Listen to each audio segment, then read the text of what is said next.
மனுஷன் மறிப்பதும் அவன் நியாய தீர்ப்பிலே நிற்பதும் அவனுக்கு நியமிக்கப்பட்டிருக்கிறது.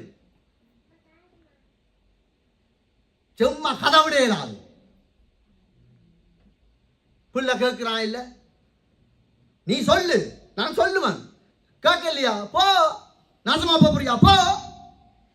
கத்தர் பிடிச்சு பண்டிகளோடு பண்டிகளாய் அருவருக்கத்தக்க பழைய உடன்படிக்கையின் படி பன்றி ஒரு அருவருப்பான ஒரு மிருகம், தடை செய்யப்பட்ட ஒரு மிருகம். அவன் இரண்டாவது மகன் அப்பாவினிடத்தில் எல்லாவற்றையும் பெற்றுவிட்டு ஆரம்ப நாட்கள் அவனுக்கு எப்படி இருக்கும்? குதூகலம், கொண்டாட்டமே. காசு இருக்கு, காசு இருந்தா எல்லாம் வருமா? பேசியோட பேசி எல்லாம் அனுபவிச்சு கடைசியில பன்றிகளோடு பன்றிகளாய் அந்த நிலைக்கு எங்கட பிள்ளைகளை நாங்கள் அனுப்பக்கூடாது. இந்த ஆக்டிங் புலசன்றதை அழிச்சிரு. உண்ட பிள்ளைகளா, வாலிப பிள்ளைகளா, நான் வளர்ந்துட்டேன், அம்மா எனக்கு தெரியும், எங்க